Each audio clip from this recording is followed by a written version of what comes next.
All right. Thank you, and everyone, for joining the Internet of Value Foundation episode 150. And I hope everyone who comes and joins this space today finds it as valuable as I know I do every single day. The diverse amount of mindsets and perspectives that come and join us here for the uh, incredible conversations that we have, and appreciate everyone, of course, showing up so quickly. Shellfish, Fridge, Vet, and Dazzling. And yeah, let's get started with the conversation. I'm gonna go grab some content to put up top, and we can get the conversation going. But welcome up, Shellfish and Fridge. Oh, I don't see Fridge as a speaker yet.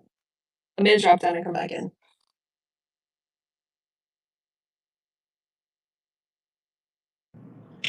I am a speaker. Yes, yeah, spaces are definitely being a little glitchy lately. But I think usually you can hear the person, even though they may resemble a listener. You typically can still hear them, but just can't tell that they're actually a speaker. But yeah, welcome up, Rich. And I'm gonna grab that video real quick to post up top, and I have some notes and stuff that I'm gonna go over today, particularly just really objectively other people's subjective views on consciousness. And so I'm going to just read off a couple different perspectives and ideologies that we've procured over time, perhaps as a species that we have today, at least, and some other individuals' point of views. And if anybody else wants to share their point of view and ideas across the spectrum of different concepts involving consciousness of why and how and what it is for, and perhaps what it's doing. But yeah, feel free, Shellfish, if you want to jump back in. Thank you for having me up.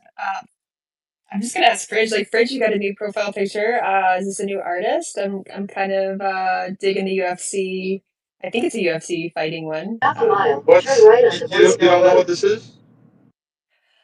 Embarrassed to say no. Should I know? Well, yeah, it's a. Oh. Is it a like an art replica of you? No, it's for the X app on. Oh God. Take the next right onto Voicemail I can't Road. Remember the X app at the moment, but it's for the new X app on Zamenhof, one of the latest Nice. exchange. You didn't follow it, you didn't see it. Continue on Did not Voicemail see Road it. for three-quarters of a mile. Terrible. I've been sadly not looking at NFTs lately, just out of uncomfortable spite right now. Wow, you don't believe anymore. No, I do. I haven't been looking at NFTs for the last like week or two. That's all. I'll get back into That's in the room, Shell? Cafe's there? Like, chill? them. I meant dynamic NFTs.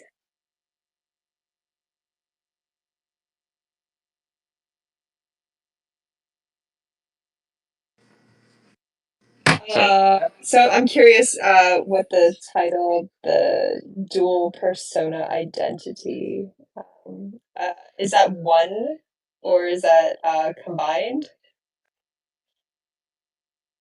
Well, everybody has multiple personalities. Do they talk to each other? I'm pretty sure you're doing it right now. What is it to talk? Is it only using spelling as we perhaps perceive it to be because you've been taught that way?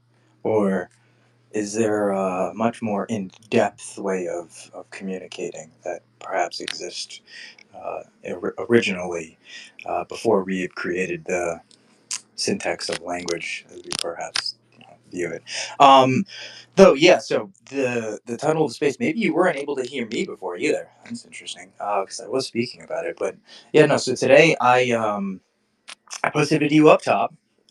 This one is from Toe, Theories of Everything, and it's the layer two in the middle of the three layers that he has so far developed between his personal views on maybe consciousness, how he perceives it to be, and what it could be. And then, of course, going through all the schools, Buddhism, and different types of religious aspects, and even different philosophers. And so, just a sequence of events of movies or videos that have been already created by Kurt Jungel, which I must say is does just a fantastic job. He's probably, if not my favorite interviewer I've ever seen, in like the top three for sure that I've ever gotten to view. The ability to ask questions that are extremely dynamic to the actual conversation is that's a great skill. And with that, today I'm going to go over in from the layer two some of the in-depth perspectives of different schools of thought of what consciousness is, what it is doing, and possibly perhaps why it is doing that. And at the same time, anybody who wants to jump in, feel free to join the conversation if you have your own perspectives or thoughts on it. But if you want to start off, we could just go around the room and what's your opinion on consciousness? I think I'm good with you starting off on a little tangent and then jumping in after. Yeah, that was the plan. Just trying to buy some time to get some more people in here, perhaps. Just Oh, okay. I don't enjoy repeating myself, but I No, seem to no, no, no. right at the end of this.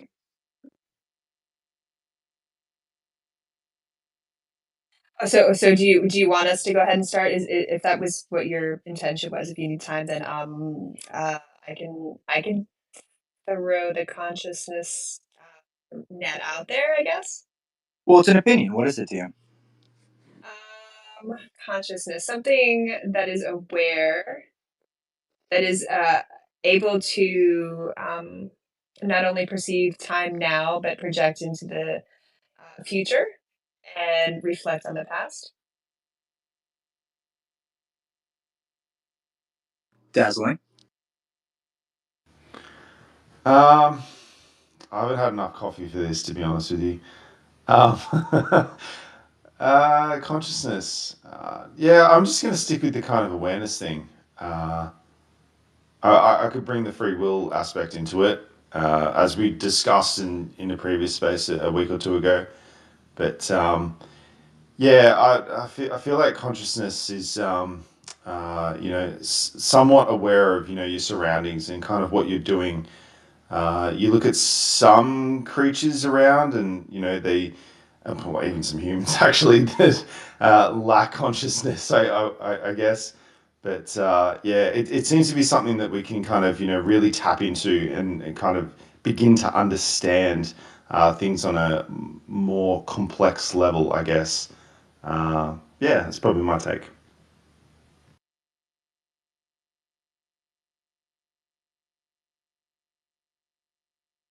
No, Fred. What about you, man? Yeah, I'm more aligned with that. The awareness part of it. Just becoming aware that it's thinking or you're thinking. By the way, I only came up to say hi to Mr. Fridge because he rarely comes up on stage, Rarely comes and up. I don't know. So hey. You beat me to it, Vet. I was actually just about to say the same thing. That Fridge Well, rarely come up, so this must be a subject that you wanted to jump in on. no, I just had a free moment. It probably won't last too long. Hello, vets. Welcome.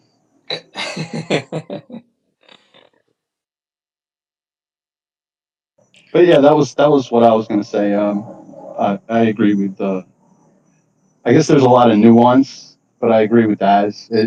Being aware of yourself. I guess that's a trait of consciousness. But there's absolutely more to I, I love that you went there, Fridge, because that's exactly what I'm going to say. It's so interesting because I knew that the answer was going to be relative to this because when you really think about the baseline when you the baseline structure in say the top layer, right? And so, you know, of course, for the way that we would perceive things to be, right, our spectrum of understanding is through what we would consider to be awareness. And one term I'll bring in, right, Advaita Vedanta, which is an old school of belief akin to Buddhism, where the belief of non-dualism, the taking back from that moment of where we would consider the consciousness, the self-awareness, to be in a reflection of a past event to then create a future event. The non-dualistic nature that all event that would ever be event, right, is in itself a singular uh, uh, uh, system, a perceived notion of singularity in which the perceived conscious thought that you're having, this self-awareness, is part of this much larger non-dualistic whole, where the and this kind of leads to a little bit somewhat of pantheism, in where the aspect of all that you are and interacting with is you, or some with the term pantheism kind of quotes it as God. The This interesting possibility that the self-reflection, the awareness that you are perceiving to have, was more akin to an aspect of the top layer of what consciousness would maybe be perceived to be, um, when there are much deeper layers to the underlying protocol, the operations of systems in which creates this personification in which you perceive to be, and then grasps your singular identity off of. And so, back to how it was mentioned earlier, right? The only constant is change, and you being what you believe to be as a self, is of many self, and there's many layers to even that of just self.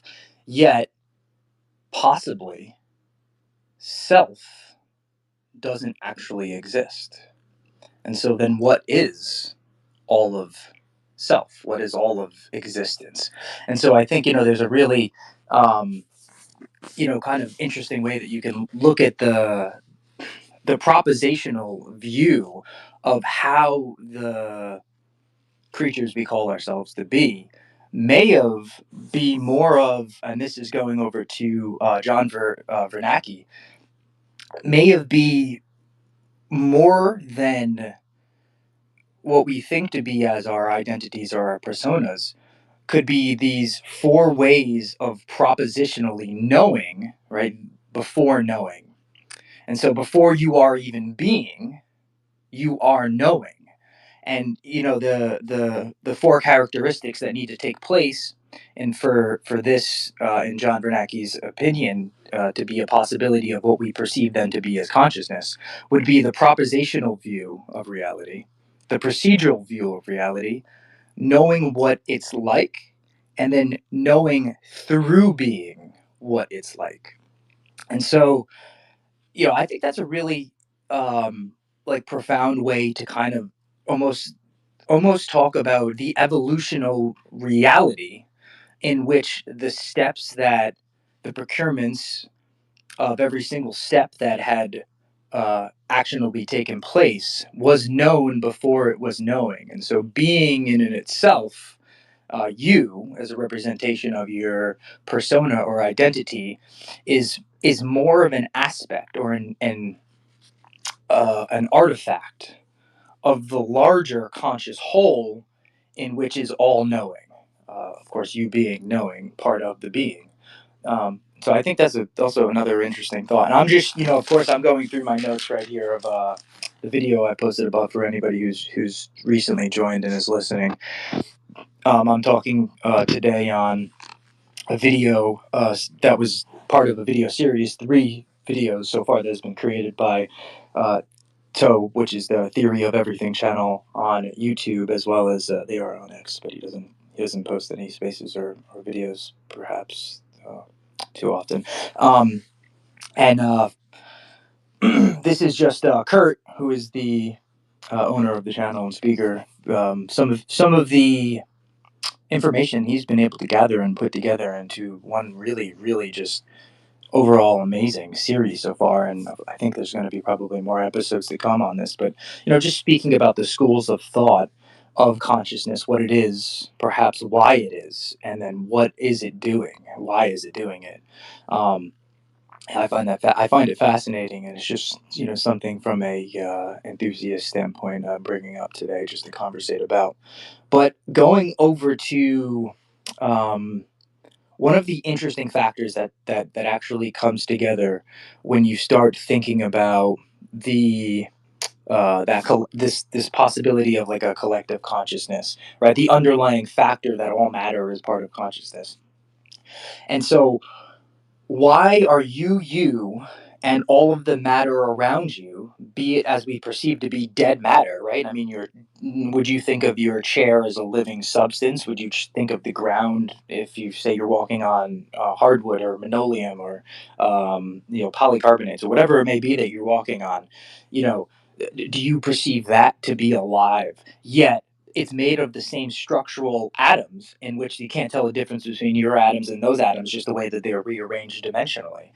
The issue that comes up with something like panpsychism and what they would call the combination problem.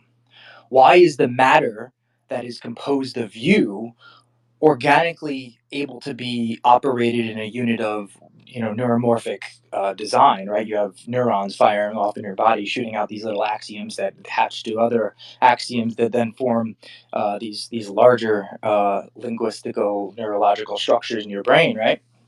And so uh, why you and not everything else? And so I think that's also an interesting thought, which maybe then the argument may be, well, in this larger realm of the possibility of panpsychism, the everything be conscious, there is a cosmos psychism, and so it's actually more in tune to the actual cosmos itself, the factoring in which the cosmos is made up of.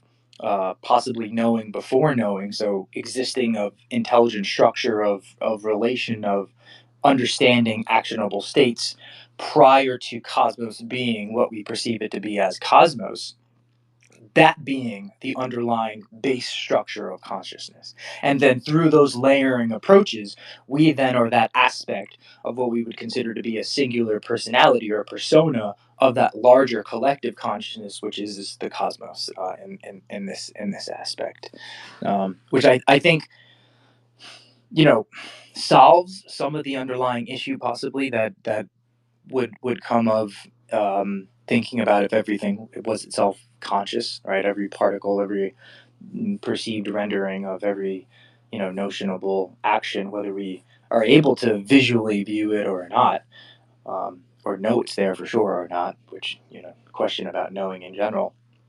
But yeah, I'll stop myself there. Dazzling, if you have your hand up, so please go ahead, man.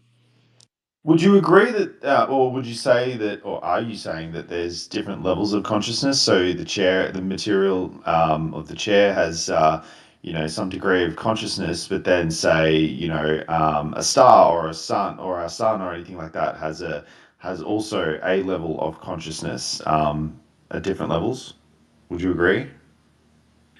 It would be more of a layering approach. Yeah, correct.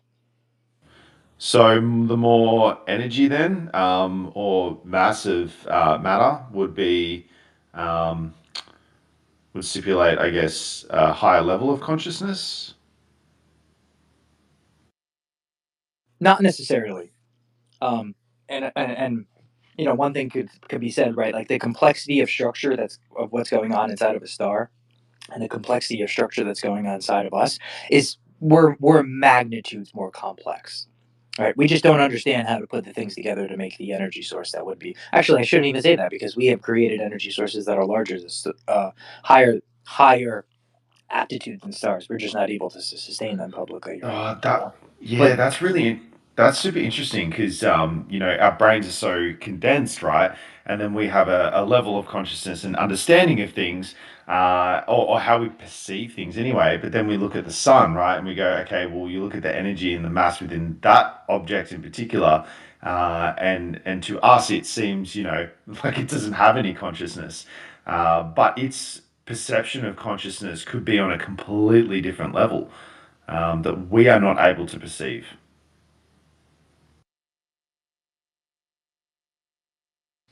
So there has to be, a few laws that would have to be put into place for us to not only have consciousness but to perceive persona, right? There are a few aspects like time, right? Duality. Some of these things that need to kind of take place as laws that allow you to be what you would perceive to be as a being.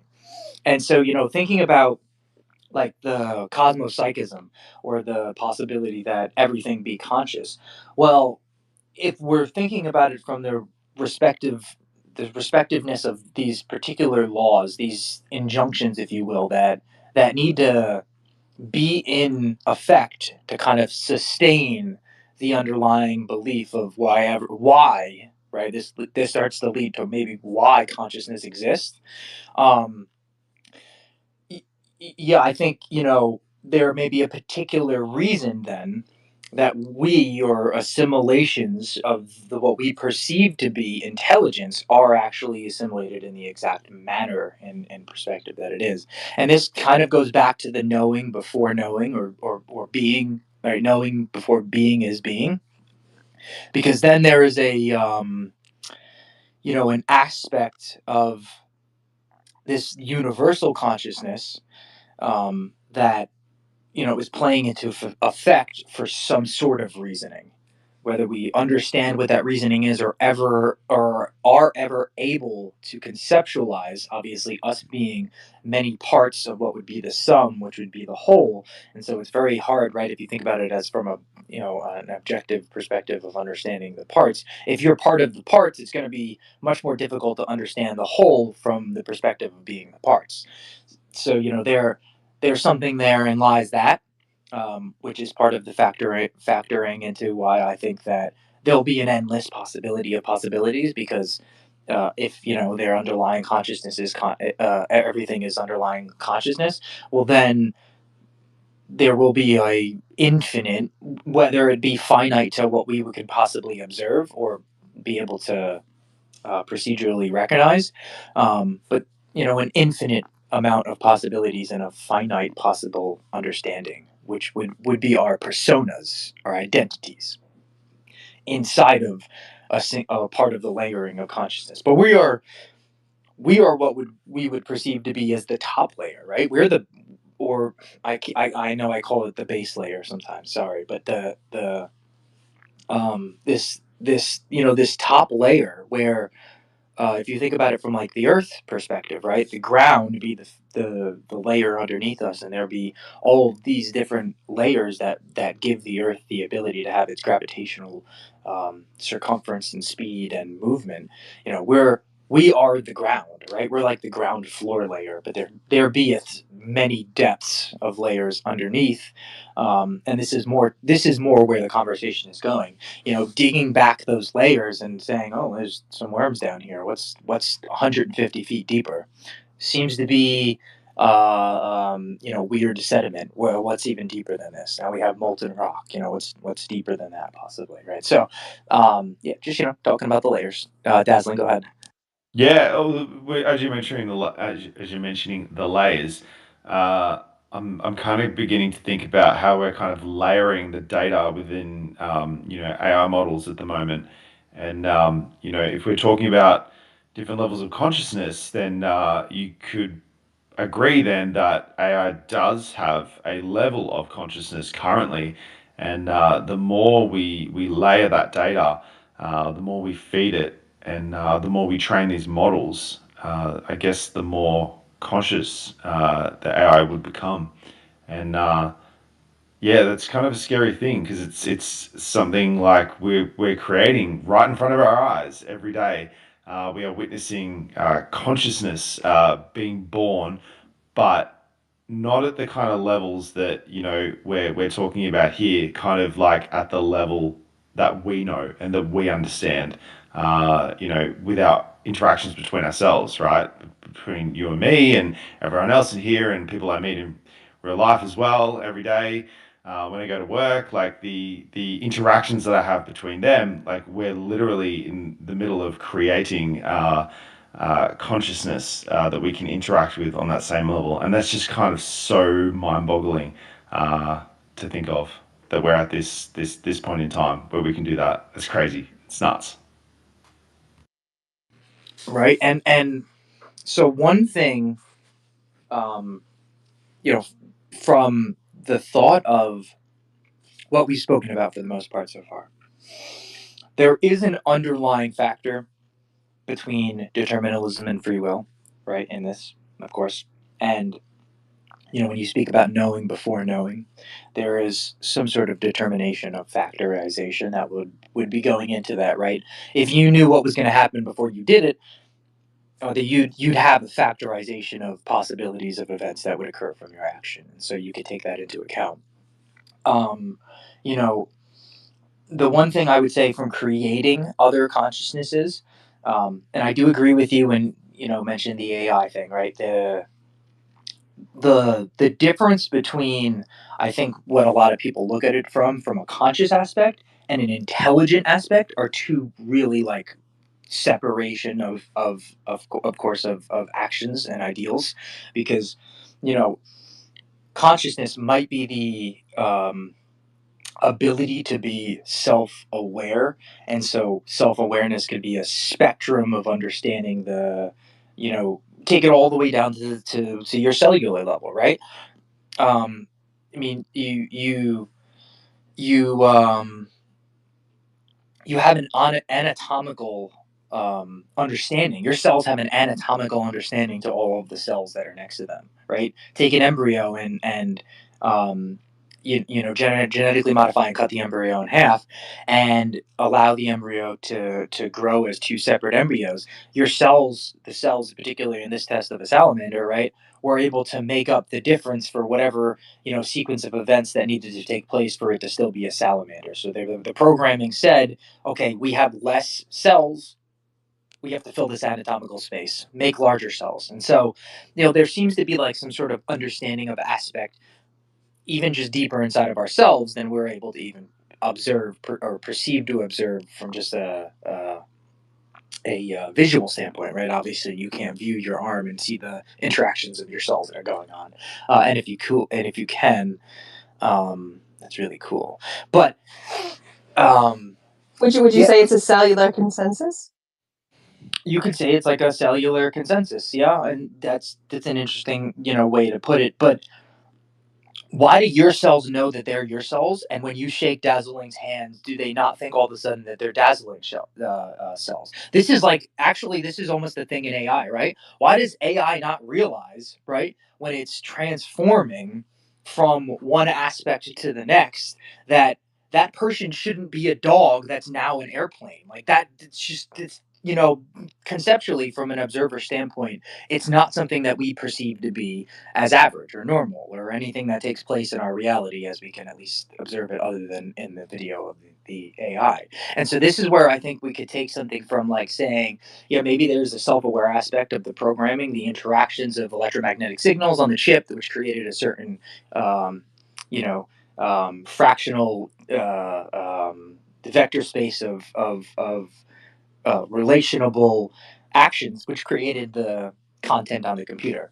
But was there any intelligence in that action? You know, that's where I think, of course, we come into play today as the programmers and the coders of these particular programmers, because we're essentially trying to intelligently uh, and accurately combine electromagnetic frequencies and signals to create whatever sort of procurement. And this is, you know, back to what you said, Dazzling. I don't ever think we actually create anything, but I do think that we generate things, which we take what was already created, whether it be underlying consciousness or matter or whatever it be, dead substance. We take what was already created and then we generate something fantastically different from what we originally perceived it to be. It's also one of the things that I kind of take into um, my own heart when I think about like the possibilities um, of reality being infinite. So the probabilistic outcomes could be infinite in that sense of, we're able to just take what's already created and generate, magnitudes of difference in relation to the ways that the, like atoms are being dimensionally put together or um, formulated. But Dazzling, you got your hand up. Shellfish had her hand up first, though. You put her down, Shellfish, if you want to jump back in. And because you spoke last time, sorry. And we'll go to Dazzling. Oh, I was just gonna say, does it have more to do with the frequency that our cells are like oscillating at? Because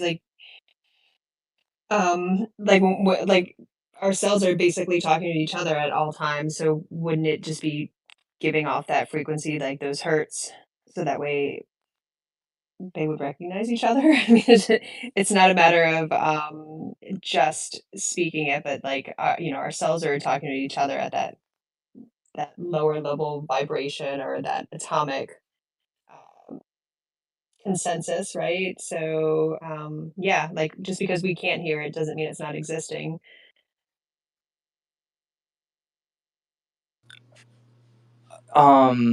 Well, so what would stop dazzling cells from being the same frequency as your cells? Well, it's multi layers. Like it's also the magnetics in between ourselves, like because we have the. Fuck, I don't know. I don't know where I'm going with this. All right, I'll just shut up now. Well, so here's the thing, right? The cells in your left arm will most likely never communicate with the cells in your right arm. Yet your left arm is probably pretty much the same length as your right arm. Of course, there are hereditary and trait and differences that happen because of different sort of chromosome combinations that occur over time, right? Or whatever defects, because we, as a species, we eat horrible things. But yeah, but like, right, like your nails on the left hand side of your body pretty much grow at the same speed as the cells in your right hand side of your body, your fingernails, right? And so, why is that? I mean, like the cells in your how are they getting a communication? Obviously, we're electromagnetic and there's frequency flowing through us, right? But how are those exact atomical cells communicating with the atomical cells that on the right hand side? Right? There's really no way, and they would die actually before that because, obviously the body is always occurring, and where our cells are suiciding themselves and being taken out as garbage from the new cells and so there is what is it? I know 808. You always like saying that word, and I always forget it for some reason. Etosis. Damn it, I forgot. I'm gonna be quiet. Um, but yeah, I mean, there's like that underlying question, which we're kind of talking about right now, which is like why do your cells have that predetermined um, whether they're self-aware or not of it, why are they predetermined to be that knowing before knowing? And so, obviously we're talking from a long perceived distance possibly of as an observer. So before we were even existing, before the earth maybe even existed. But yeah, like that's the question, at least that I have for today. But Dazzling, you got your hand up, man. Jump in. Yeah, when you mentioned about like shaking hands, I know, or that I've heard, and please correct me if I'm wrong, that our cells change every or cycle through. I believe it's every 8 years. Is that correct? Yeah, 7 years from now, all of the cells that are in your right arm will be different cells. Yeah, 8 years, Awesome. 7 years. Yeah, because I remember my sister telling me that like a long time ago, and she referenced it with, she's like, well, basically that means that it's been, 8 years since she broke up with a horrible boyfriend she had, and she's like, well, I've no longer touched him now. So, but what I was thinking was, uh, if you've got AI that's tracing or keeping or retaining, I guess, that data, of cells that are changing, it can always go back and remember exactly where it's been and where it's come from, right? Through DNA. But I mean, do our cells remember, their interactions, or are we ever evolving through that process? That's a pretty wide open question, I guess. And it leads me to my last philosophical quote from, in this particular instance, Carl Jung, one of my favorite philosophers out there, and mathematicians, of course, because he's highly intelligent.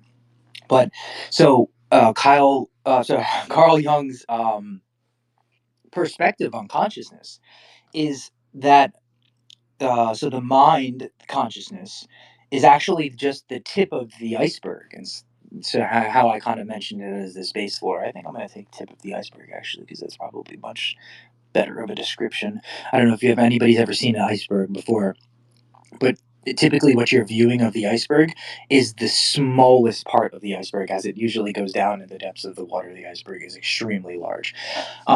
But so the tip of the iceberg, um, and the even deeper collective consciousness is a derivative, or is derived from what he would consider to be archetypes, and so more of akin to a shared evolutionary wisdom while drawing from archetypes. So each one of us having this believed persona, this identity in which we kind of um, believed to be persistent through time, it being one of the dynamic archetypes in which is relation to this kin of evolutionary wisdom, in which the knowing, back to the knowing before being, was able to shape the cosmos reality into the mathematical structures in which it was, which allowed there to be certain types of what we would consider to be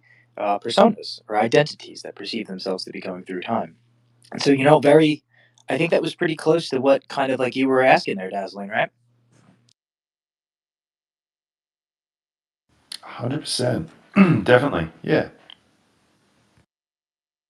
And I think it's it it's a from the archetype perspective, I think it's a really interesting view because you think about the evolutionary nature of nature in itself and the determined factors in which have already occurred, which creates a probabilistic factor for us in our reality as we perceive every moment to be occurring, which creates obviously these more probabilistic factors, and then a determined factor when we perceive it to be the wave collapse, and there's a rendering of some sort of particles, and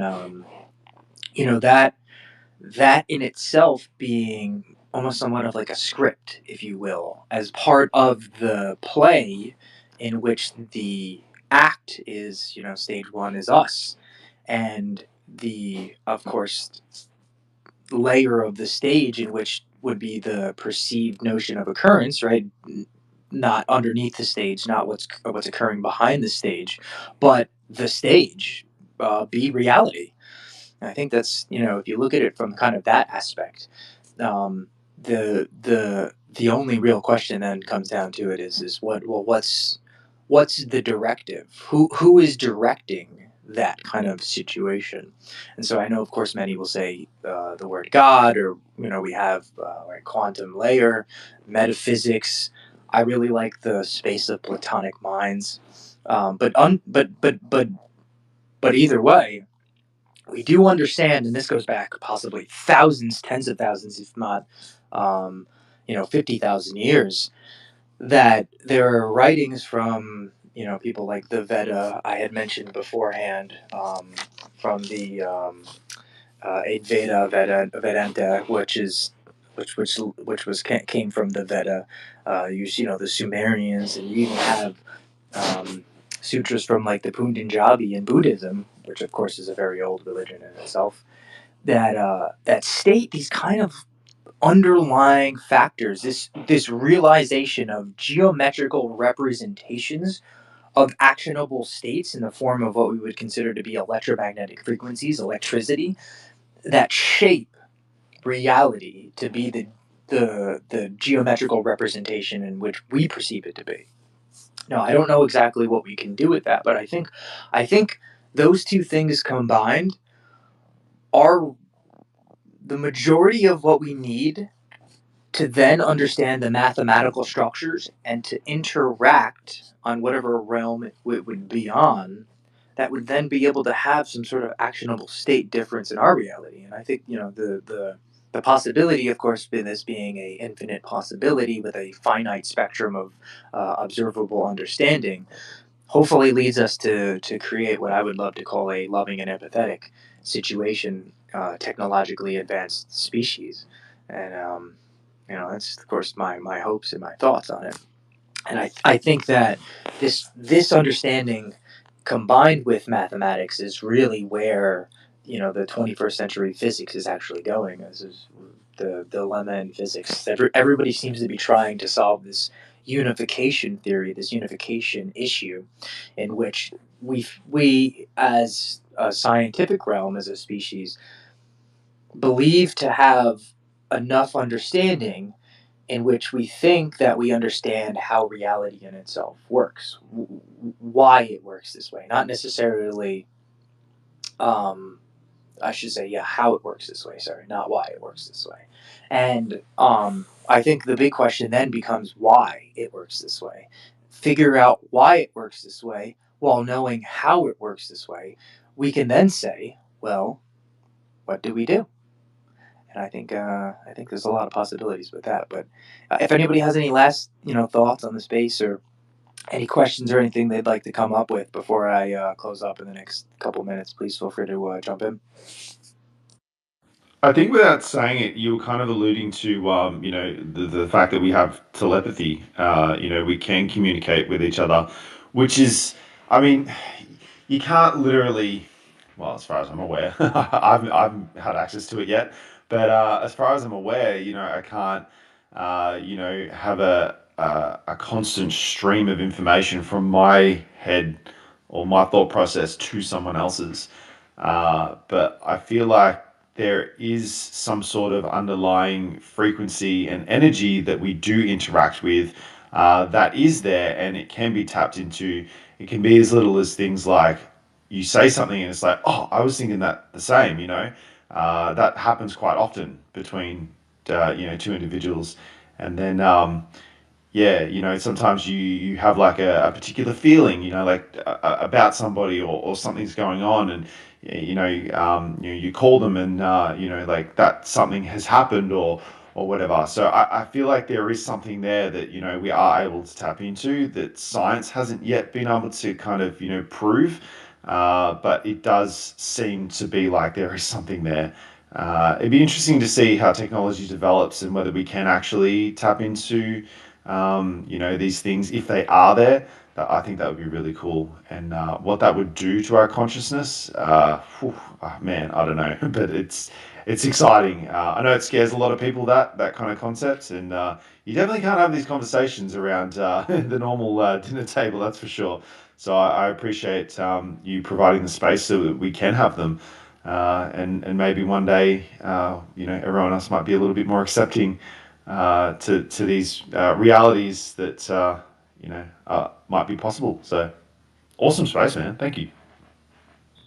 No, thank you for coming. And I think there's a much deeper inline reason why these conversations aren't really able to be had at something like the dinner table. And of course, I think that more in kin goes to an understanding that some may have these same exact questions, but instead of maybe wanting the answer, they'd rather use the understanding of knowing that there is not really much understanding to manipulate particular individuals. And I don't really mean anyone in this space. This is more of a generational aspect, if anything. But um, yeah, I mean, this is why, anything taboo. I mean, there really shouldn't be any sort of conversation, of course, unless it was causing harm to someone, that should be something of a taboo conversation.